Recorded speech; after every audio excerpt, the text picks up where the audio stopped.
जय Hind everyone, my name is Suraj Pal. मैं आप सभी का स्वागत करता हूं आपके अपने YouTube चैनल दैविक क्लासेस में। तो बच्चों, आप लोग क्लास 8 से 9th में आ चुके हो। ओके, तो लेक्चर स्टार्ट करने से पहले कुछ बातें बता दूं आप लोग को। ये सब चीजें याद रहनी चाहिए और ये बातें ध्यान में रखना। देखो बच्चों, अपने इंडियन एजुकेशन सिस्टम में दो जगह पे बहुत भारी भरकम जंप है। जो अभी आप पहली बार जो जंप लेने जा रहे हो वो है 8th से 9th में। ओके, और दूसरा एक बड़ा जंप आएगा जब आप 10th से 11th में जाओगे। समझ आ रहा है? तो चीजें बदलती हुई नजर आएंगी। बदलती हुई इन द सेंस क्या क्या बदलेंगी। जैसे बच्चा आप 8th और 7th में या अभी तक जो पढ़ते आ रहे हो उसमें क्या होता था, टीचर्स पढ़ाते थे, क्वेश्चन आंसर लिखवाते थे और आप उसे याद करते थे या रटते थे, फिर उसके बाद उसको टीचर्स को सुनाते थे और उसी के तहत आप एग्जाम भी पास कर पाते थे, है ना। बट अब जो पढ़ने जा रहे हो 9, 10th, 11th, 12th, ये 4 साल की पढ़ाई रटने वाली पढ़ाई नहीं है, अब समझना पड़ेगा। ठीक है, अगर आप रटने लग गए तो पहले क्या होती थी चीजें, जब 7th वगैरह में थे तो 7th की चीजें रटे वहीं भूल गए, फिर 8th में नया चीज शुरू हुआ, फिर नई चीज रटे, तो एक दूसरे का लिंक नहीं था। बट अब क्या है, 9th में जो पढ़ोगे वो आगे भी लिंक होगा या वो चीजें आगे भी यूज होंगी और ये फर्दर आगे होता जाएगा। समझ आ रही बात? तो मेरी आप लोग से रिक्वेस्ट है, प्लीज आप समझने का प्रयास करना, रटने का प्रयास मत करना। ठीक है।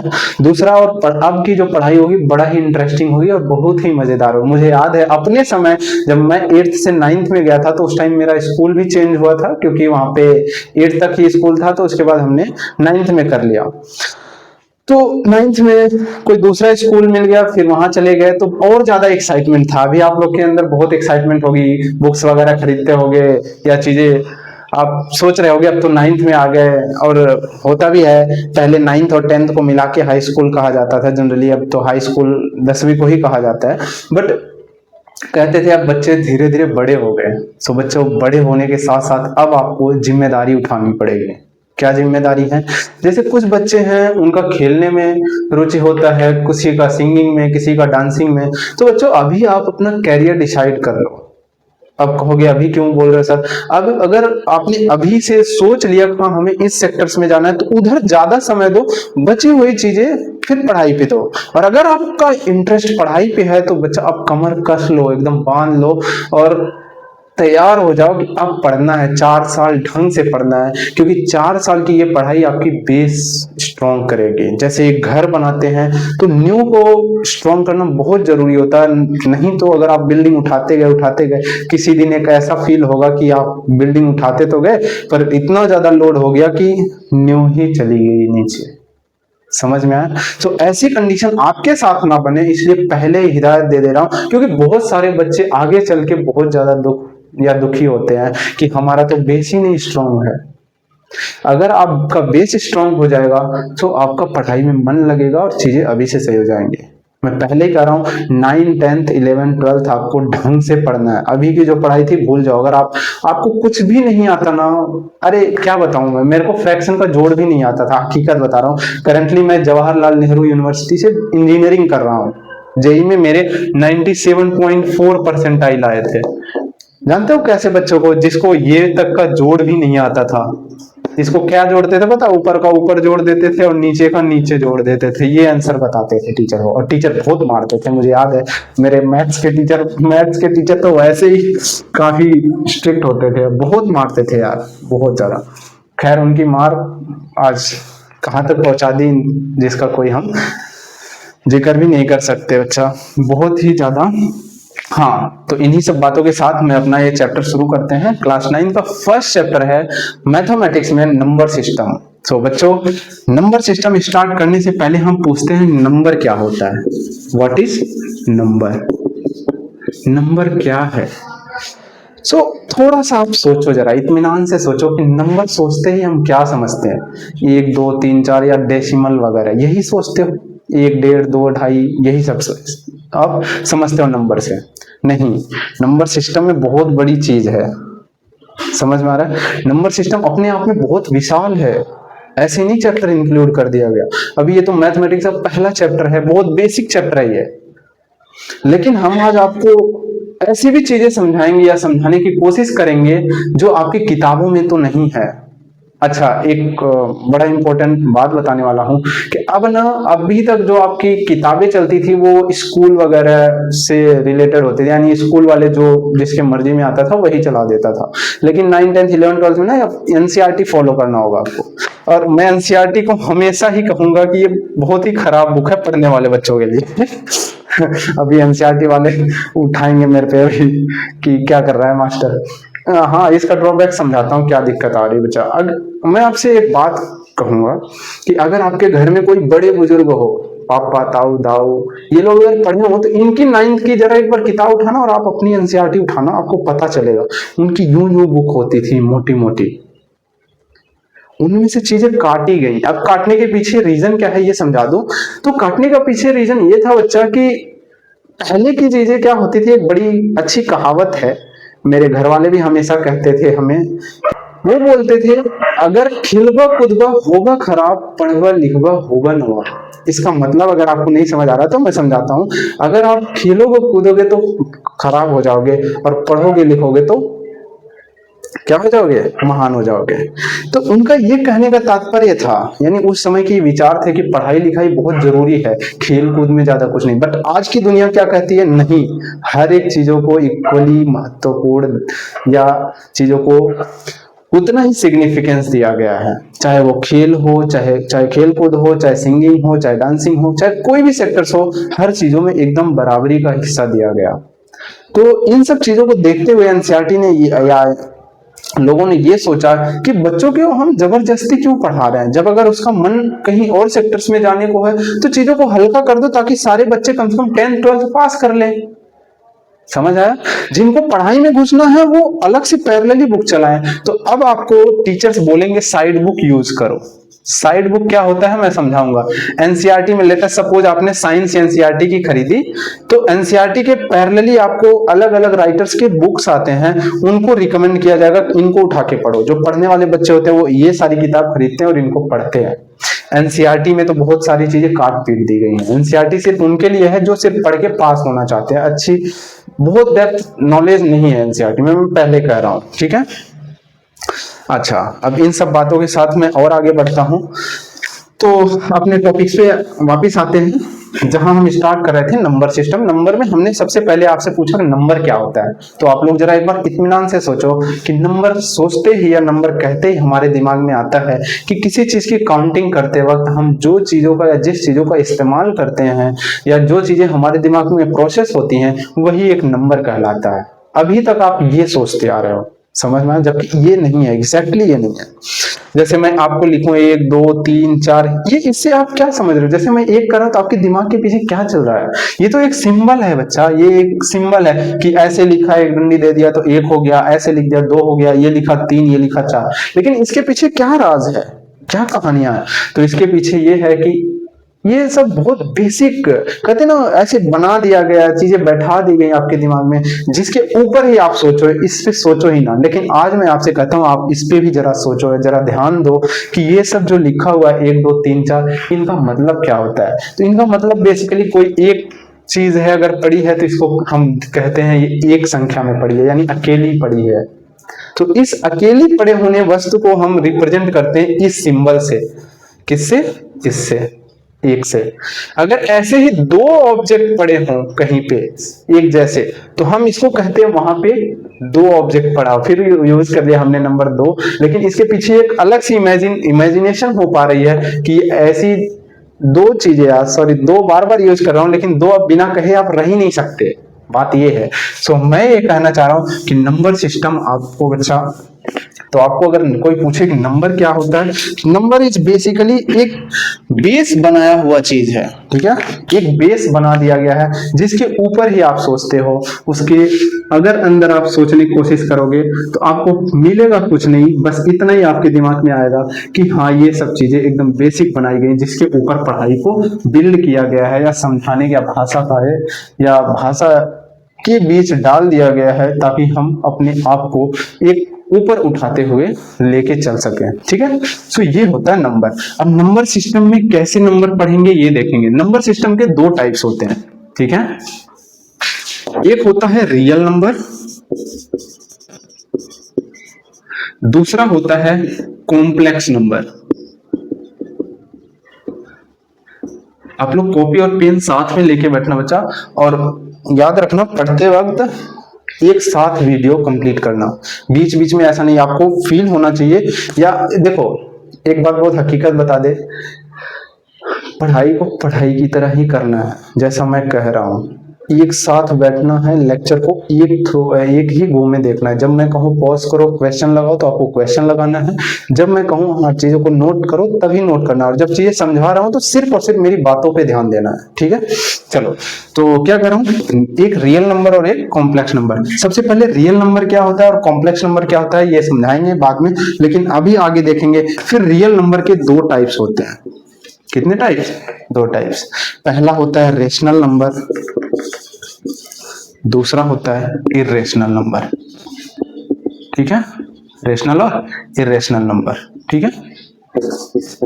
फिर रेशनल नंबर के भी टाइप्स होते हैं। इनके होता है, एक तो होता है नेचुरल नंबर, दूसरा होता है होल नंबर, तीसरा होता है इंटीजर, ठीक है। फिर नेचुरल नंबर के भी कई सारे टाइप्स होते हैं, जैसे पहला हो गया ऑड नंबर, दूसरा हो गया इवन नंबर, तीसरा हो गया प्राइम नंबर, चौथा हो गया कंपोजिट नंबर, पांचवा हो गया को प्राइम नंबर।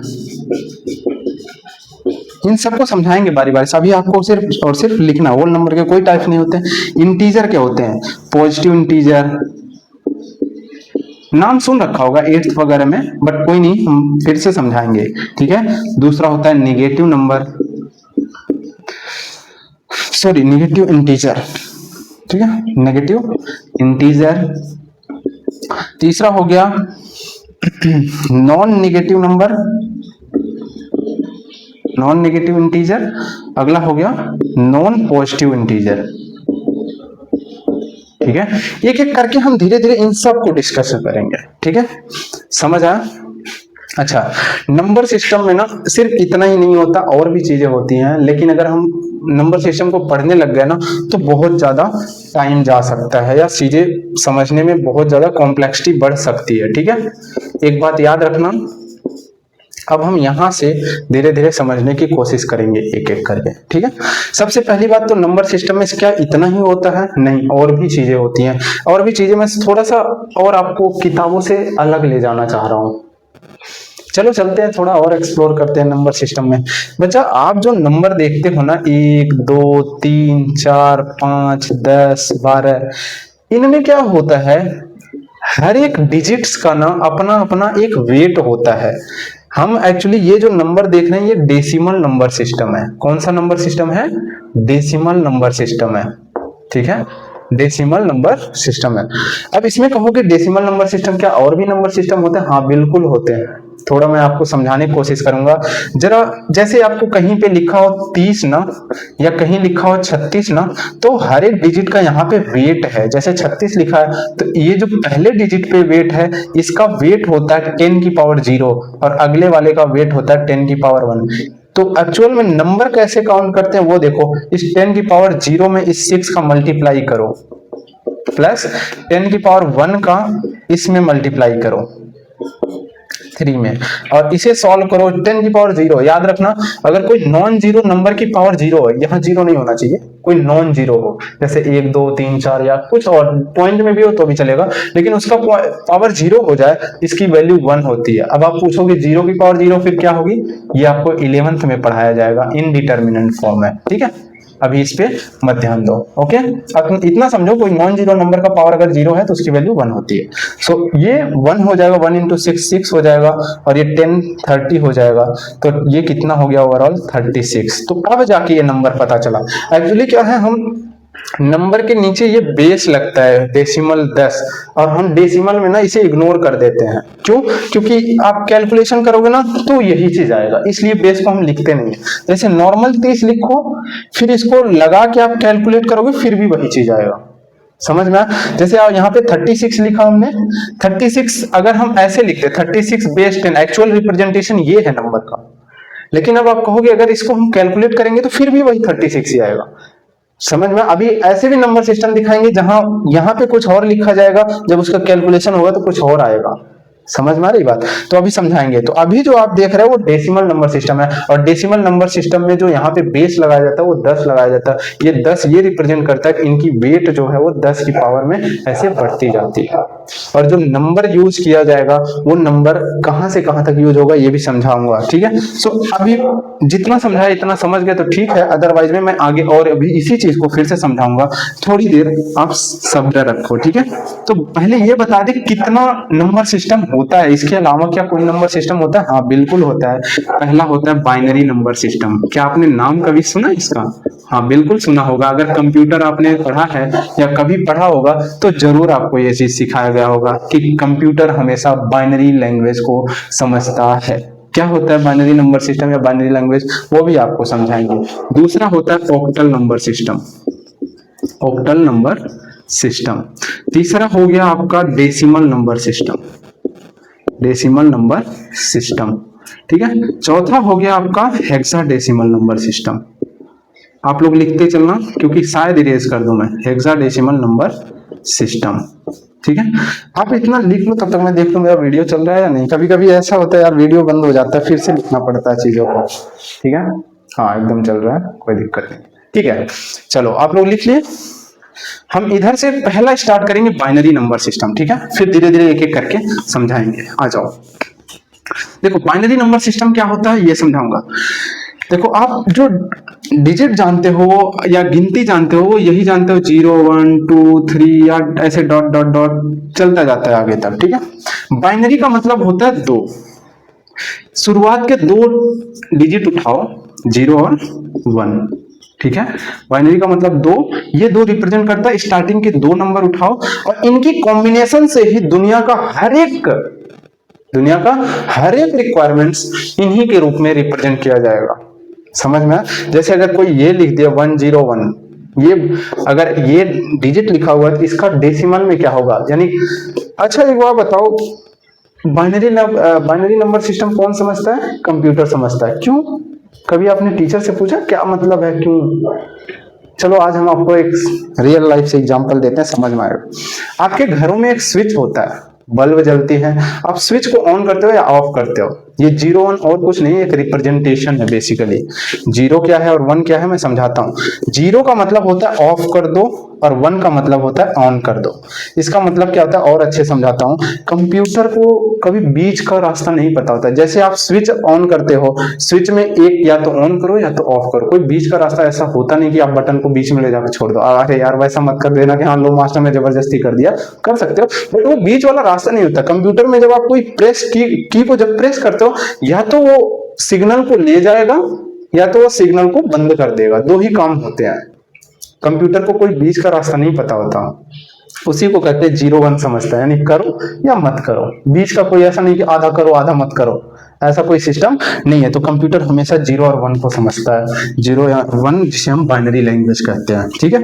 अब बाइनरी में अगर कोई ऐसा लिखा हुआ है इसका मतलब क्या होता है या हमारे हिसाब से क्या होना चाहिए ये समझाता हूं। तो हमने कहा था हर एक चीजों का वेट होता है। जैसे पहले वाला जो इधर, हमेशा इधर से शुरू करेंगे, ठीक है। सो जो ये 1 है इसकी जो वेट है 2 की पावर 0 है, इसका जो है 2 की पावर 1 है, इसका 2 की पावर 2 है।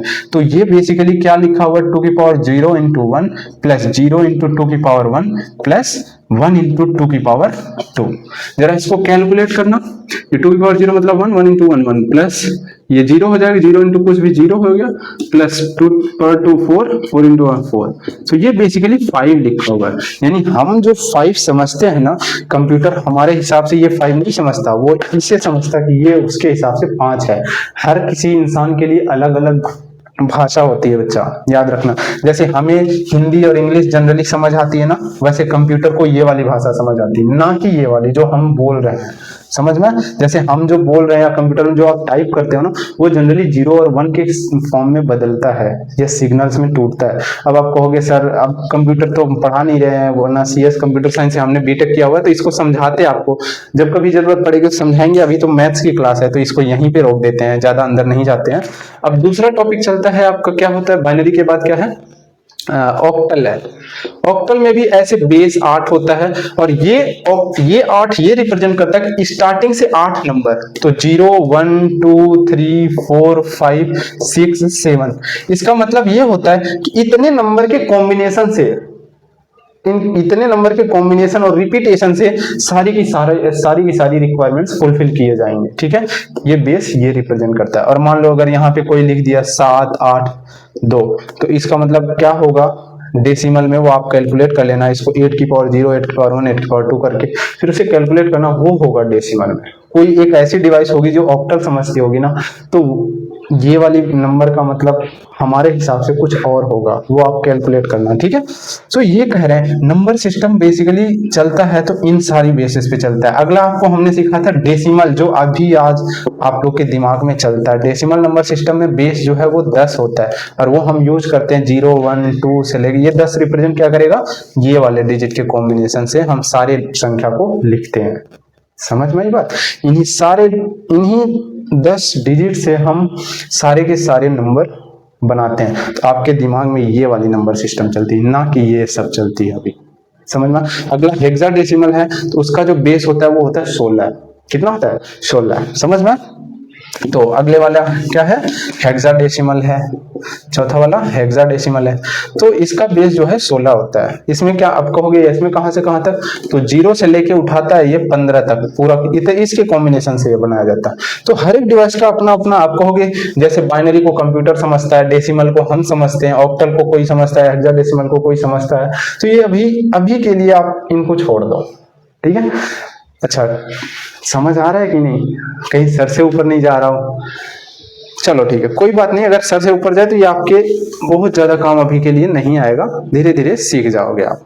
अभी जो काम आएगा वो ये सब ध्यान दें। वो तो हमने थोड़ा सा समझाया कि नंबर सिस्टम में और भी चीजें हैं जो अभी आप ये नंबर सिस्टम पढ़ रहे हो, वो बेस 10 के रेस्पेक्ट में पढ़ोगे। किसके, बेस 10 के रेस्पेक्ट में ही पढ़ोगे। ओके, अब इसमें हमने नंबर सिस्टम को 2 पार्ट्स में डिवाइड किया, एक रियल नंबर और एक कॉम्प्लेक्स नंबर। इसको एक और नाम कहा जाता है इमेजिनरी नंबर। इसके बारे में भी अभी आप नहीं पढ़ोगे, ये भी आपको 11th में पढ़ाया जाएगा। ओके, वहां एक अलग से चैप्टर आता है रियल नंबर या कॉम्प्लेक्स नंबर। इसके बारे में थोड़ा सा समझाना चाहें तो आप समझो। पहले तो रियल नंबर समझाना चाहिए, पर रियल नंबर ज्यादा बड़ा है इसलिए हम इधर से इधर चलेंगे। ठीक है, ताकि चीजें पहले छोटी होती चली जाए, फिर बाद में उन्हें डेप्थ समझेंगे। ठीक है, कॉम्प्लेक्स नंबर क्या होता है ये देखते हैं। जैसे x² = -4 है, क्या कभी ये पॉसिबल है, कोई एक x की वैल्यू बताओ जो इस इक्वेशन को सेटिस्फाइड करती हो। सोचो, -2 नहीं, -2 होगा ही नहीं। -2 का whole square is equal to क्या होगा, -2 × -2 इक्वल टू, ये तो +4 हो गया, जब क्या आना चाहिए, क्या, -4। तो क्या ये सेटिस्फाइड कर रहा, बिल्कुल नहीं। तो और कुछ सोचो जरा। अब कई लोग ऐसा भी दिमाग लगाएंगे कि सर इसको इधर भेज दो, इधर -4x की वैल्यू ये आ गई, ये सेटिस्फाइड करना चाहिए। हाँ करेगा, लेकिन इसका मतलब जरा देखो, इसको जरा आगे सॉल्व करो। ये कोई नंबर है क्या, रूट में ये अगर रूट के अंदर नेगेटिव आ जाता है ना, तो आप बड़ा मुश्किल है आपको कि हाँ ये चीजें सॉल्व कर पाओ। चलो अच्छा, थोड़ा सा हम आपको घुमाते फिराते। कई लोग ये सोचते होंगे -2 × -2 कर देते हैं। हाँ, ये तो +4 हो जाएगा, ये तो आपने गलत लिखा। अच्छा ये कर सकते हैं, हाँ ये कर सकते हैं। तो क्या इन दोनों में से कोई कॉमन निकाल सकते हो, नहीं निकाल सकते, क्योंकि ये -2 है और ये 2 है। फिर अब कई लोग ऐसा दिमाग लगाएंगे कि सर एक काम करो, ऐसा कर दो, -1 × 2 × 2। हाँ ये कर सकते हो। इसमें से क्या ये चीज बाहर निकाल सकते हैं, हाँ बिल्कुल निकाल सकते हो। तो ये 2√-1। अब बताओ ये √-1 की वैल्यू क्या होती है, नहीं, यही चीज आपको समझ में आएगा। इसे आई से रिप्रेजेंट करते हैं, जिसे आयोटा कहते हैं। बेसिकली ये 2i है। ठीक है, यानी x को जो सेटिस्फाइड करेगा, x की ऐसी वैल्यू जो इस इक्वेशन को सेटिस्फाइड करेगी, वो 2i होगी। यहाँ जो i है एक इमेजिनरी नंबर है, ये एक इमेजिनरी नंबर है। ठीक है, जिसे आप इमेजिन ही नहीं कर पाओगे। यहाँ पे सोचने लगोगे तो आपको समझ ही नहीं आएगा कि x की कौन सी वैल्यू रखें। यहाँ पे आते आते आपको एक आई टर्म जोड़ दिया जाता है, इसको एक आई से रिप्रेजेंटेशन दिया जाता है। ये हालांकि 11th की चीजें हैं, तो अभी आप मत सीखो। किसी को समझ में आया तो अच्छी बात है, नहीं समझ में आया तो कोई बात नहीं, आप टेंशन मत लेना। ठीक है, आगे बढ़ते हैं, आ जाओ। फिर हम पढ़ेंगे रियल नंबर, जो आप जानते हो। अभी तक जितना नंबर जानते हो ना, वो सब का सब रियल नंबर के अंतर्गत आता है। ठीक है, चलो इतना इरेज कर दे रहे हैं यहाँ तक पार्ट, ठीक है, ताकि यहाँ पे हम आपको समझा सके। ठीक है, इतना पार्ट्स आपको समझाने चल रहे हैं। चलो रियल नंबर देखते हैं, रियल नंबर क्या होता है। सबसे पहली बात कि अभी तक आप जितने नंबर जान रहे हो ना, इमेजिनरी नंबर को छोड़ के, वो सब का सब रियल नंबर होता है। ठीक है, अब ऐसे कौन कौन से नंबर होते हैं, तो अभी इतने टाइप्स हो रहे हैं, इनके बारे में समझेंगे तो रियल नंबर अपने आप समझ में आ जाएगा। अगला है रेशनल नंबर। रेशनल नंबर क्या होता है ये समझाऊंगा। पहला है, हेडिंग आप डालो रेशनल नंबर।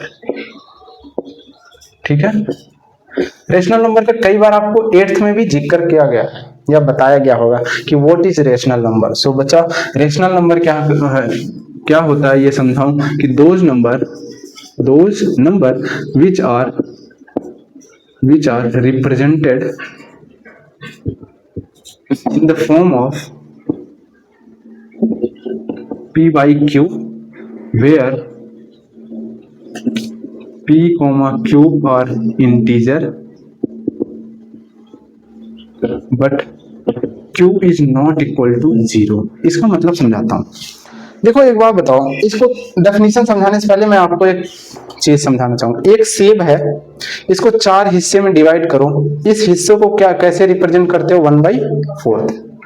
अगला वाला 1/4, अगला वाला 1/4, ये वाला भी 1/4। एक सेब है, इसको हम 0 हिस्सा में डिवाइड करेंगे। तो एक बार बताओ, अगर इसको 0 हिस्सा में डिवाइड करोगे तो 0, पहली बात इमेजिन नहीं हो रहा कि 0 कितना होगा। सो इसको किस किस पार्ट्स में डिवाइड करें, तो बेसिकली अगर आप 0 से डिवाइड करो दैट इज 1/0, तो कितना पार्ट बनेगा, ये पूरा इनफाइनाइट बनेगा। क्या मैं कह रहा हूं, इस सेब को 0 हिस्से में तोड़ो तो कितने ऐसे चीजें बनेंगी, इनफाइनाइट बनेंगी। आप इस सेब को कभी खत्म ही नहीं कर पाओगे अगर 0 में तोड़ने लग जाओ तो। तोड़ते ही रह जाओगे, तोड़ते ही रह जाओगे। सो इसी को कहा जाता है इन्फिनिटी। किसी भी चीज को 0 से डिवाइड करोगे तो वो बेसिकली इन्फिनिटी होता है, और किसी चीज को 4 से डिवाइड करोगे कुछ ना कुछ पार्ट मिल ही जाएगा, जिसे हम रिप्रेजेंट करेंगे 1/4 से। ओके, सो यही होता है। अब ये चीज रेशनल नंबर नहीं है। रेशनल नंबर ये सब चीजें हैं जहां पे जो डिनोमिनेटर है वो 0 नहीं होना चाहिए। क्या कहा हमने, डिनोमिनेटर कभी भी 0 के बराबर नहीं होना चाहिए। यही चीज लिखा गया है कि अगर जैसे मान लो 12 भी लिखा हुआ है तो इसका मतलब होता है 12/1। ये हिडन होता है, आप सब लोग अब तो जान ही गए होंगे। यहाँ पे ये क्या 0 के बराबर है, नहीं। तो क्या सिर्फ और सिर्फ 12 एक रेशनल नंबर है? हाँ बिल्कुल, 12 एक रेशनल नंबर है, क्योंकि इस 12 को हम p by q के फॉर्म में रिप्रेजेंट कर लिए 12/1, जहां पे q that is 1 is not equal to 0। हाँ ये बात सही है, इसलिए ये 12 आपका एक रेशनल नंबर है। तो हम आपको कुछ क्वेश्चन देंगे, आप जरा बताना कि कौन सा रेशनल नंबर है और कौन सा रेशनल नंबर नहीं है। तो जरा चलो सॉल्व करते हैं यार। 2 5/4, 8/3 - 3, 5/12। इसमें बताओ कौन सा रेशनल नंबर नहीं है, या 4/0 बताओ। चलो, ये रेशनल नंबर है, हाँ बिल्कुल है, क्योंकि 2/1 इज नॉट। ये है, हाँ बिल्कुल है। क्या ये है? हाँ, ये 0 है बेसिकली। 3 - 3 मतलब 0। तो ये रेशनल नंबर नहीं है। क्या ये रेशनल नंबर है? हाँ बिल्कुल है। ये है तो ये बिल्कुल नहीं, साफा साफा दिख रहा है ये तो। ठीक है, चलो आगे बढ़े। तो आपको रेशनल नंबर समझ में आया कि ऐसे नंबर जिनको हम p by q के फॉर्म में रिप्रेजेंट कर सके। दो number which are represented in the form of p by q where p and q is integer, यानी ऊपर नीचे इंटीजर ही हो। अब इंटीजर में 0 भी होता है, इसीलिए उस 0 को बाद में निकाल दिया गया कि where p and q are integer but q is not equal to 0। ये पूरा का पूरा स्टेटमेंट एक साथ है। ठीक है, समझ आया? सो आपको रेशनल नंबर का डेफिनेशन अगर समझ में आया। दूसरा है इररेशनल नंबर क्या होता है। ठीक है, इररेशनल नंबर इतना समझ में आया। ठीक है, अब समझाएंगे इररेशनल नंबर। तो हेडिंग बनाइए आप, इररेशनल नंबर क्या होता है। अगला है इररेशनल नंबर। इतना those number which are non-terminating and non-repeating। इसका मतलब समझाता हूं पहले, समझो। इसमें रेशनल नंबर में और इरेशनल नंबर में अब और अच्छे से आपको क्लियर होगा या डिफरेंस समझ में आएगा। एक मैं नंबर लिख रहा हूं, ठीक है, कि 22/7 को जरा आप मैनुअली डिवाइड करो अपने कॉपी में। करना जरा वीडियो पॉज करके एक बार ट्राई तो करो। वो कुछ ऐसे 3.14 और ये चलता जाएगा, और आगे ऐसा भी नहीं है कोई डिजिट फिर बाद में रिपीट होने लगे। जैसे कभी कभी कोई डिवीजन ऐसा भी होता है जो रिपीट होने लगता है। जैसे अगर आप 14/9 करो, ये कितना आ जाएगा, 14 9 44, हाँ, तो ये कितना आएगा ये समझा रहा हूं, 1.555 आता जाएगा। आप करके देखो जरा एक बार, करके दिखाओ। यहाँ 9, यहाँ 14, 9 1 जा 9, 5 पॉइंट लगाया 0, 5 45, फिर 5 आ गया, पॉइंट लगा है, एक 0 एक्स्ट्रा उतार सकते हैं, 5 फिर 45, फिर ये चलता जाएगा, और 5 फिर बच जाएगा, फिर ये चलता जाएगा। तो इसमें अगर 14/9 को अगर आप करते हो डिवीजन, तो ये कितना आ जाएगा, 1.555। इसको शॉर्ट फॉर्म में रिप्रेजेंट कर सकते हैं, 1.5 पे बार लगा देंगे, ठीक है। और ये वाला जो ये 22/7 है, ये वाला कभी कोई फिक्स डिजिट रिपीट नहीं होगा। तो इन दोनों में क्या है कि देखो, ये दो बात कहता है, इरेशनल नंबर दो चीज कहता है और दोनों एक साथ कंडीशन अप्लाई होंगे। पहला क्या कह रहा है कि वो नॉन टर्मिनेटिंग होना चाहिए और वो नॉन रिपीटिंग होना चाहिए, यानी रिपीट भी नहीं करना चाहिए और टर्मिनेट भी नहीं करना चाहिए। तो क्या ये इसमें कोई रिपीट कर रहा है, नहीं कर रहा है। क्या ये टर्मिनेट हो जा रहा है, कहीं जाके खत्म हो रहा है, नहीं, इनफाइनाइट तक चलता जाता है, तो ये एक इरेशनल नंबर है। क्या 22/7 नहीं, ये वैल्यूज एक इरेशनल, 22/7 तक रेशनल हो जाएगा, क्योंकि 7 इज नॉट इक्वल टू 0। एक अभी नोट करके लिखवाएंगे, यहाँ नोट करके लिख लेना बात। कोई नहीं, अभी ये चीज समझा लेता हूँ फिर लिखवाता हूँ उस नोट को। तो ये 14/9 क्या होगा, यहाँ तो 5 रिपीट कर रहा है, तो इन दोनों कंडीशन क्या दोनों चीज सेटिस्फाइड कर रही, नहीं कर रही। दिखाओ, एक तो है नॉन टर्मिनेटिंग। क्या ये नॉन टर्मिनेटिंग है, ये कहीं जाके टर्मिनेट हो रहा है, नहीं, ये मतलब ये सेटिस्फाइड कर रहा है, तो नॉन टर्मिनेटिंग ही है। ये टर्मिनेट नहीं हो रहा है, ये तो 5 चलता जाएगा, हाँ, ये बात तो सेटिस्फाइड कर रहा है। क्या दूसरा वाला सेटिस्फाइड कर रहा है, नॉन रिपीटिंग, नहीं रिपीट कर रहा है, 5 ही रिपीट करने लग जा रहा है। तो दिस मीन्स ये वाली कंडीशन जब नहीं सेटिस्फाइड हुई, तो ये किस में चलाएगा, रेशनल नंबर में चलाएगा, ठीक है। कहाँ चलाएगा, रेशनल नंबर में। हाँ, नोट करके लिखना एक बात। देखो, एक बहुत इंपॉर्टेंट नोट्स लिखवाने जा रहा हूं, ठीक है, ये कई बार पूछा भी जाता है आपके। नोट ये है कि जो पाई की वैल्यू होती है वो एक्चुअली 22/7 नहीं होती है, ठीक है, ये गलत है। पाई की वैल्यू होती है ये 3.14 जो चलती जा रही है, ये एक्चुअल वैल्यू होती है। 22/7 तो हम जस्ट इसके इक्विवेलेंट एक नंबर ढूंढ लिए हैं ताकि हमारी कैलकुलेशन इजी हो। सो अगर कोई आपसे कहे 22/7 क्या है, रेशनल या इरेशनल, तो आप बताना रेशनल नंबर है, क्योंकि ये कंडीशन सेटिस्फाई कर रहा है, p/q के फॉर्म में लिखा गया है और q 0 के बराबर नहीं है, यानी 7 क्या 0 के बराबर नहीं, तो ये कैसा नंबर है, ये एक रेशनल नंबर है। अब दूसरा है इरेशनल नंबर, क्या होता है, तो देखो इरेशनल नंबर पाई होता है, तो यही लिखवाया जाएगा, pi is a irrational number while 22/7 is rational number। समझ में आया, इतनी बात समझ में आ रही है, ठीक है, इतना नोट करो फिर आगे बढ़ते हैं। तो रेशनल और इरेशनल आपको समझ में आ रहा है। फिर से एक बार रिपीट कर दे रहा हूं कि रेशनल नंबर वो नंबर होते हैं जो p/q के फॉर्म में लिखे जा सके, उन्हें हम जहां पे q is not equal to 0 हो तो उस नंबर को हम रेशनल नंबर कहते हैं, और ऐसे नंबर जो p/q जहां पे q 0 हो जाए या फिर नॉन टर्मिनेटिंग या नॉन रिपीटिंग नंबर हो, ऐसे नंबर को हम इरेशनल नंबर कहते हैं। अब आपसे कोई पूछेगा रियल नंबर क्या होता है, कि ऐसे नंबर जो, अब डेफिनेशन समझा रहा हूं, इन दोनों को समझ में आ गया तो इसका डेफिनेशन अब समझो कि रियल नंबर किसे कहते हैं, दोज नंबर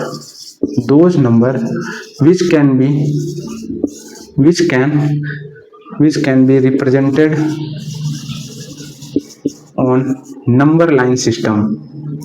नंबर लाइन, ये नंबर लाइन क्या होता है अभी धीरे से आगे समझाएंगे, ठीक है। इतना डेफिनेशन लिख लो कि नंबर लाइन पे ऐसे नंबर जो नंबर लाइन सिस्टम पे या नंबर लाइन पे रिप्रेजेंट किए जा सकते हैं, उन सारे नंबर को हम रियल नंबर कहते हैं। फिर से अब हम रिपीट करना चाह रहे हैं, ठीक है, अभी तक जितना पढ़े हैं सारा का सारा 5 मिनट के अंदर रिपीट करेंगे, ठीक है।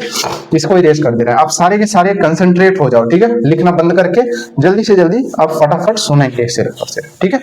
चलो, हमने सबसे पहले क्या देखा, नंबर से। 5 मिनट में जल्दी से इसको रिपीट करते हैं, आखिर हमने पढ़ा क्या किया। सो सबसे पहले हमने पढ़ा कि नंबर सिस्टम क्या होता है। ये नंबर सिस्टम क्या होता है, तो इसका डेफिनेशन तो हमने अब जाके आपको लिखवा रहा हूँ कि it is a collection of all the या all types of number, all types of number. So अब धीरे धीरे आपको समझ में आ रहा होगा ना कितने टाइप्स के नंबर हैं। सो ये basically collection of all types of number को हम नंबर सिस्टम कहते हैं। फिर नंबर सिस्टम को हमने दो क्लासिफाइड किया, दो टाइप्स में क्लासिफाई किया, एक रियल नंबर और एक कॉम्प्लेक्स नंबर। रियल नंबर में फिर हमने फर्दर क्लासिफाइड किया रेशनल नंबर और इरेशनल नंबर। फिर आगे अभी इन सब चीजों का डिस्कशन नहीं किया, तो अभी जितना डिस्कशन किया वो समझो। नंबर सिस्टम क्या होता है, collection of all types of number is called number system. Real number क्या होता है, those number which can be represented on the, actually क्या होता है इन सारे नंबर को आप नंबर लाइन सिस्टम पे रिप्रेजेंट करते हो, अभी आगे चल के हम पढ़ेंगे, ठीक है।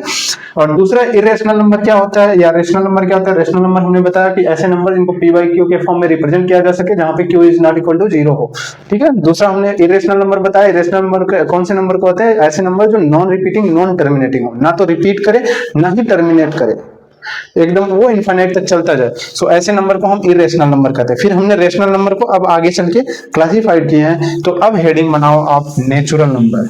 क्या है आपका हेडिंग, तो अगला हेडिंग है आपका नेचुरल नंबर, ठीक है। हेडिंग बनाओ नेचुरल नंबर।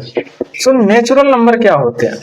सबसे पहले अगर कोई आपसे पूछे कि बच्चा व्हाट इज नेचुरल नंबर, तो उनको बोलना ऑल काउंटिंग नंबर्स या दोज नंबर बाय विच या जिसकी हेल्प से या by which we can count the things, ठीक है। किसी चीजों को हम काउंट कर सकते हैं, ठीक है। All counting numbers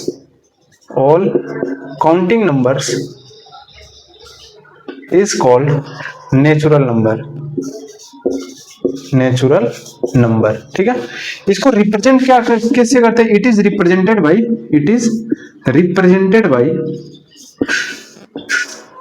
capital N, जहां पे कैपिटल एन में क्या क्या इंक्लूड होगा, 1 2 3 4, ये डॉट डॉट डॉट चलते जाओ। ये आप किसी चीज को काउंट कहां से करते हो, जैसे आपको नंबर ऑफ लाइंस काउंट करने हैं, आप बचपन में या अभी भी प्रेयर करने जाते हो मॉर्निंग में, तो आपको कहा गया कि आप लाइन को काउंट करो, तो कहां से शुरू करते हो, 1 2 3 4 5 ऐसे ही शुरू करते हो, कहीं 0 से तो नहीं शुरू करते, नहीं 1 से ही शुरू करते हो हमेशा। तो जितने भी काउंटिंग नंबर्स है ना, जहां से आप काउंटिंग शुरू करते हो उन सारे नंबर्स को हम कौन सा नंबर कहते हैं, नेचुरल नंबर। तो नेचुरल नंबर 1 से स्टार्ट होता है और ये इनफाइनाइट तक चला जाता है। समझ में इरेज करें। दूसरा क्या है, होल नंबर। अब हेडिंग बनाओ आप, होल नंबर क्या होता है। होल नाम से ही समझ में आ रहा, होल कुछ तो ठीक है। होल मतलब 0 को और इंक्लूड कर लो, क्या है, होल नंबर। ये क्या होता है, natural number with 0 is called whole number. आप लिखते रहना नोट्स को, मेरी राइटिंग थोड़ी गंदी है बट आप समझने की कोशिश करो, समझाना चाह रहा हूं जो मैं। तो क्या होता है होल नंबर, तो होल नंबर को रिप्रेजेंट कैसे करते हैं, इट इज रिप्रेजेंटेड बाई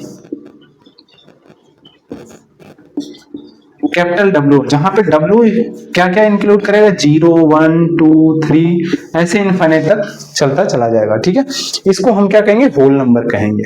समझ आ रही बात, ठीक है। सो बेसिकली नेचुरल नंबर में अगर हम 0 और इंक्लूड कर दें तो वो क्या हो जाएगा, होल नंबर। यहां से एक आप पॉइंट बना सकते हो कि all natural numbers are whole number, but all whole numbers are not need to be natural number. Okay, ये पॉइंट्स आप लिख लो नोट करके कॉपी में।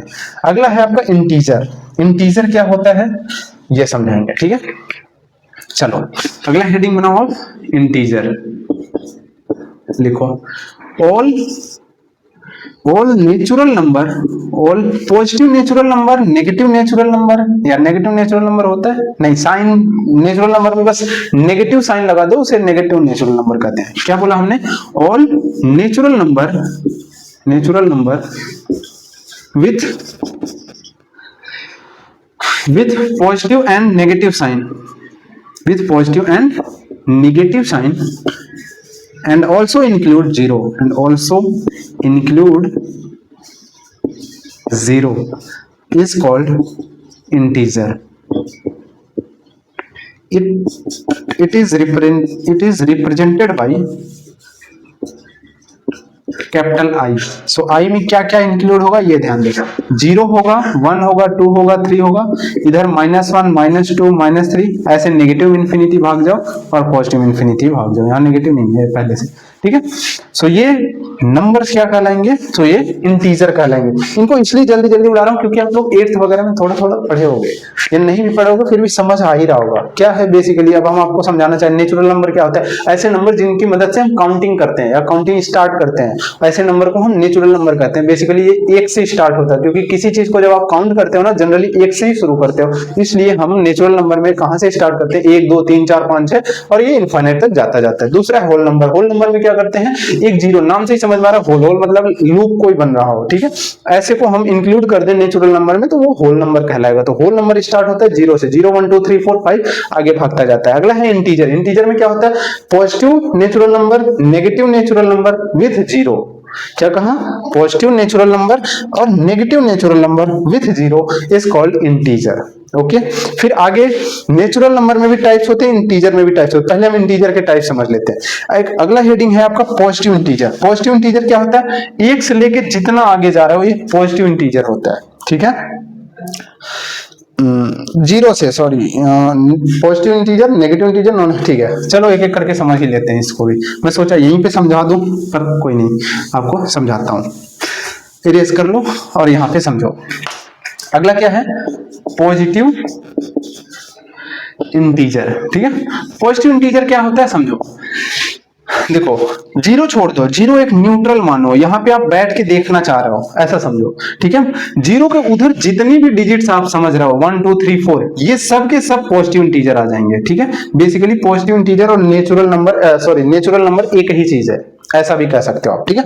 तो पॉजिटिव इंटीजर कहने का मतलब क्या हुआ, 1 से लेके आगे स्टार्ट कर लो। दूसरा है नेगेटिव इंटीजर, बस एग्जांपल लिख लो, बस बाकी ज्यादा डेफिनेशन चक्कर मत पड़ो, मैथ्स है, ठीक है।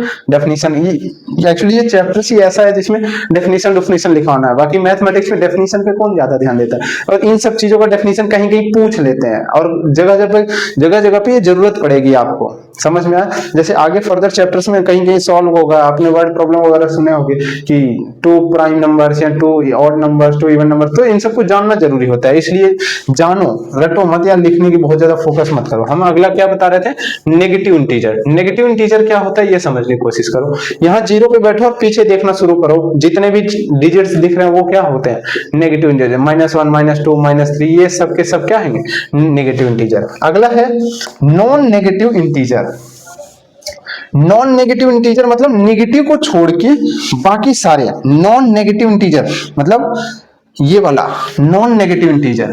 नॉन नेगेटिव इंटीजर नाम से ही समझ में आएगा, नॉन नेगेटिव मतलब नेगेटिव को छोड़ दो, नेगेटिव को छोड़ दो, नेगेटिव इंटीजर को छोड़ दो, बचा हुआ जितना है यानी होल नंबर ही है, इनडायरेक्टली होल नंबर भी कह सकते हो, ठीक है। नॉन नेगेटिव नंबर यानी 0 1 2 ये सारे के सारे ये इंटीजर क्या कहलाएंगे, नॉन नेगेटिव इंटीजर कहलाएंगे। अगला है नॉन पॉजिटिव इंटीजर। अब पॉजिटिव इंटीजर को छोड़ के बचा हुआ चीज क्या हो जाएगा, बचा हुआ चीज क्या हो जाएगा, नॉन पॉजिटिव इंटीजर। अगला क्या है, नॉन पॉजिटिव इंटीजर। इनको जल्दी जल्दी इसलिए करा रहा हूं क्योंकि इनमें आपको अब समझने की बस जरूरत है। सो नॉन पॉजिटिव इंटीजर क्या होता है, पॉजिटिव को छोड़ के बाकी सारे, तो 0 -1 -2 ऐसे इनफाइनाइट तक चलते जाओ, ये नॉन पॉजिटिव इंटीजर हो जाएंगे। समझ में, इंटीजर समझ में, इंटीजर के चारों टाइप समझ में। अब आ जाओ इधर समझ लेते हैं, ये थोड़ा इंपॉर्टेंट है इसलिए इनको समझना जरूरी है, इनका बहुत ज्यादा यूज आता रहता है, ठीक है। आ जाओ। सो ये क्या होता है, सबसे पहले नेचुरल नंबर में ऑड नंबर क्या होता है, ऑड नंबर क्या होते हैं। सो ऐसे नेचुरल नंबर जो 2 से डिविजिबल ना हो उन्हें ऑड नंबर कहेंगे, और ऐसे नेचुरल नंबर जो 2 से डिविजिबल हो उसे इवन नंबर कहेंगे। ये बच्चों वाला खेल है, बहुत सेकंड थर्ड में भी पढ़ाया गया हुआ है ना। सो आप लिख ही लो 2 नंबर, या बोल दे रहा हूं मुझे लिखने में हाथ दर्द हो रहा है नहीं ऐसा कुछ नहीं होता, क्योंकि ज्यादा मुझे समझाने पे ज्यादा फोकस करना है, लिखना क्या ही है, ठीक है। आप लिख लो, ऑड नंबर में लिखना those number which can not be divisible by 2 is called odd number, and even number में लिखना, लिखो यार, those number which are divisible by 2 is called even number. समझ में, ठीक है। अगला तीसरा है प्राइम नंबर। प्राइम नंबर समझने की कोशिश करो। प्राइम नंबर क्या होते हैं, those number whose prime factorization is only is only one and itself. इसका मतलब क्या है? वन एंड इटसेल्फ, इसका कहने का मतलब ये है बच्चा, ये और याद रखना ये तीनों ना एक से बड़े के लिए होंगे। एक पे तो इसका डिस्कशन करना ही बेकार है, एक से आगे की संख्याओं पे ही इनकी बात की जाएगी, ठीक है। एक से बड़े, ग्रेटर देन वन, ठीक है, एक से बड़े पे ही बात किया जाएगा। अब एक से वन पे बड़ा जरा बात करो प्राइम नंबर क्या होता है। तो जैसे दो है, दो बताओ प्राइम नंबर है, दो का जरा प्राइम फैक्टराइजेशन निकालो, आप लोग को आता ही होगा। दो एकन्नम एक, फिर एक एकन्नम है। सो कौन कौन मिला? दो और एक। एक तो एक खुद आ गया प्राइम फैक्टर में, और दूसरा दो भी आ गया जो इटसेल्फ है। हाँ, दो प्राइम नंबर है। क्या तीन है? तो तीन को जरा ऐसे प्राइम फैक्टराइज करोगे, तीन इंटू एक, सो ये भी है। चार है, तो चार को क्या क्या लिख सकते हो? दो इंटू एक। देखो एक से तो है, एक तो हर किसी का प्राइम फैक्टर होता है, तो एक को तो अब हम देखेंगे भी नहीं। और नंबर क्या इटसेल्फ होगा? नहीं, उसके अलावा भी प्राइम फैक्टराइजेशन हो जा रहा है, यानी दो आ जा रहा है, तो यह क्या प्राइम नंबर है? तो नहीं है। अगला पांच है, हाँ बिल्कुल पांच है, पांच इंटू एक ही होगा। पांच को क्या तोड़ सकते हो नेचुरल नंबर में? अदर इनको कोई प्रोडक्ट में लिख सकते हो? नहीं। अरे ढाई कुछ और मत करने लग जाना, कहीं ऐसा मत लिख देना कि लोग पांच को तोड़ने को ही कह रहे हो तो एक पांच तोड़ दिया, और सॉरी पांच में पांच को दो चीजों में तोड़ने को कह रहे हो तो आप लोग 10 कर दिया और एक बटे दो कर दिया। लो ऐसा ऐसा नहीं, ठीक है, ऐसा मत करने लग जाना। तो किसमें हमें तोड़ना है? नेचुरल नंबर ही होना चाहिए, ठीक है, ये भी ध्यान देना। ये जो इधर भी आए चीजें नेचुरल नंबर, क्योंकि ये नेचुरल नंबर है तो इधर भी नेचुरल नंबर का ही प्रोडक्ट होना चाहिए। सो जो आप ये प्राइम फैक्टराइजेशन कर रहे हो, इनके इधर जो चीजें आए, अगर उसमें एक और इटसेल्फ के अलावा और कुछ भी प्राइम फैक्टराइजेशन में आ जा रहा है या कंसीडर हो जा रहा है, तो ऐसे नंबर को हम प्राइम नंबर नहीं कहेंगे, ठीक है। सो एग्जाम्पल के तौर पर जैसे दो हो गया, तीन हो गया, पांच हो गया, सात हो गया, ऐसे नंबर को हम कौन सा नंबर कहेंगे? प्राइम नंबर कहेंगे। समझ आ गया? अगला है, अगला क्या है? प्राइम समझना। अगला कंपोजिट नंबर। कंपोजिट नंबर ये जस्ट प्राइम नंबर का उल्टा है, कंपोजिट नंबर। ये क्या कहता है? Those number which have other than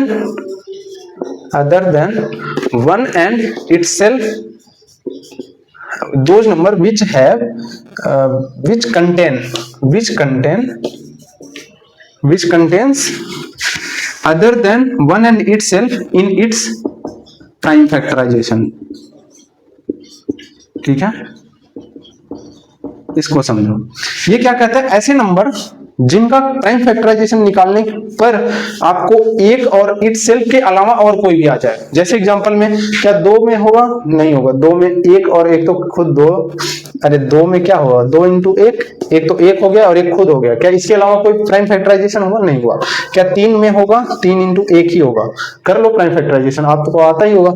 अरे कहीं प्राइम फैक्टराइजेशन अगर किसी को नहीं आ रहा तो मैं सिखा ही देता हूँ। जैसे अगर 12 का प्राइम फैक्टराइजेशन लेना तो छोटे छोटे डिजिट से स्टार्ट करते हैं, जनरली एक से नहीं दो से ही स्टार्ट करते हैं। दो से दो छंग 12, फिर दो तिहाई 6, फिर तीन एकन्नम 3, जब एक आ जाता है फिर रुक जाते हैं। और इसको लिखने के लिए 2 इंटू 3 लिखते हैं, और एक हमेशा रहता ही है, ठीक है। या एक यहाँ मान के एक बार और एक ले चले जाओ, कोई दिक्कत नहीं है, ठीक है। सो इसी को हम प्राइम फैक्टराइजेशन कहते हैं। तो जब इधर वाली चीजें आ रही हैं, इनमें एक और खुद के अलावा और कुछ भी आ जा रहा है तो उसे हम कंपोजिट नंबर कहेंगे। तो क्या आ रहा है यहाँ पे? नहीं आ रहा है। तीन में देखो 3 इंटू एक आ रहा है, एक तो खुद आ रहा है और एक आ रहा है, इसके अलावा और कुछ आ ही नहीं रहा है। चार में देखो, चार में 2 इंटू एक, देखो एक आ रहा है और खुद तो आ ही नहीं रहा, लेकिन उसके अलावा कुछ ना कुछ और आ ही जा रहा है। तो ये कंपोजिट नंबर है? हाँ बिल्कुल है, ये कंपोजिट नंबर है। समझ में आया? तो अब ऐसे ऐसे और जैसे 6 हो गया, और कौन हो गया? 7 नहीं हुआ, 8 हो गया, ठीक है। ऐसे नंबर क्या हो जाएंगे? कंपोजिट नंबर हो जाएंगे। समझ में? चलो आगे बढ़े। अगला है को प्राइम नंबर। को प्राइम नंबर हमेशा पेयर्स ऑफ नंबर के बीच में किया जाएगा। देखो को प्राइम नंबर ये क्या होते हैं, इसे ध्यान दो। को प्राइम नंबर क्या कहते हैं? If two numbers such that no common factor other than 1, एक के अलावा कोई और कॉमन फैक्टर ना बने, ऐसे पेयर ऑफ नंबर को हम को प्राइम नंबर कहते हैं। जैसे एग्जांपल के तौर पे 3,2, क्या ये दोनों को प्राइम नंबर है? हाँ बिल्कुल है, क्योंकि 3 और 2 में कोई कॉमन हो रहा है? नहीं हो रहा है। क्या 4,2 को प्राइम है? नहीं है। क्यों? क्योंकि 4 और 2 में ना 2 कॉमन है। इसको देखो 2 कैसे कॉमन है ये समझा रहा हूं। 4 को क्या लिख सकते हो? 2 इंटू 2, और 2 को क्या लिख सकते हो? सिर्फ और सिर्फ 2। इन दोनों में क्या कॉमन दिख रहा है? 2 कॉमन दिख रहा है, 2 बाहर निकाल सकते हो, तो 2 यहां बचेगा, यहां 1 बच जाएगा। समझ में? अब कॉमन की जगह प्लस माइनस होता तो आप कॉमन निकाल सकते थे। तो इसको हम क्या कहेंगे? को प्राइम नहीं है। क्या इसमें है? हाँ ये है, क्योंकि इसमें 1 के अलावा और कोई कॉमन फैक्टर हो ही नहीं रहा है। 1 तो हमेशा हर किसी का क्या होता है? कॉमन फैक्टर होता है, लेकिन 1 के अलावा अगर कोई और कॉमन फैक्टर हो गया तो वो को प्राइम नहीं होगा। अगर सिर्फ और सिर्फ एक ही कॉमन फैक्टर रह गया तो वो चीज को प्राइम फैक्टर हो जाएगी। समझ में? एग्जांपल के तौर पे 1, 2, 4 और ले लें। जैसे 6,12 क्या है? तो नहीं है, क्योंकि इसमें एक तो 2 ही कॉमन हो गया, 2 2 दोनों जगह से बाहर निकाल सकते हो, 3 भी बाहर निकाल सकते हो, खुद 6 भी बाहर निकल सकता है। तो इसमें तो 1 के अलावा कई सारे कॉमन फैक्टर हो गए, या कॉमन वो हो गया, निकल गया। ठीक है, आगे जैसे अगर 13,14 हो तो क्या ये कॉमन फैक्टर, ये को प्राइम है? हाँ बिल्कुल है। 13 और 14 में क्या और कुछ कॉमन है? नहीं। तो आज हम क्या सीखे हैं? बेसिकली नंबर सिस्टम में बहुत ही थ्योरेटिकल चीज सीखे, अभी न्यूमेरिकल बहुत ज्यादा कुछ किए नहीं है। ठीक है, सो बच्चा लोग हम क्या कहे हैं स्टार्टिंग में बातें आपको यही समझाए हैं कि अब आप कहाँ से 8th से 9th में आ गए हो। अभी जो चीजें सिखाए हैं इनको नोट करो, और थोड़ा बहुत याद अगर नहीं होगा तो कर लो, वरना क्लास में जनरली याद हो ही जाता है। ठीक है, आप थोड़ा कंसंट्रेशन के साथ बैठोगे तो जरूर याद होगा। नहीं याद हो तो एक बार आप कमेंट्स करना, तो चीजों को हम और अच्छे से एक्सप्लेन करने की कोशिश करेंगे जरूर। ठीक है, और याद रखना फीडबैक जरूर दे देना है कि कैसा पढ़ा रहे हैं। ठीक है, क्योंकि ये सब चीजों से हम अपने आप को इम्प्रूव करेंगे। ठीक है, चलो बच्चों, इन्हीं सब बातों के साथ मैं अपने इस वाणी को विराम देता हूँ और आप सबको एक बार तहे दिल से धन्यवाद करता हूँ।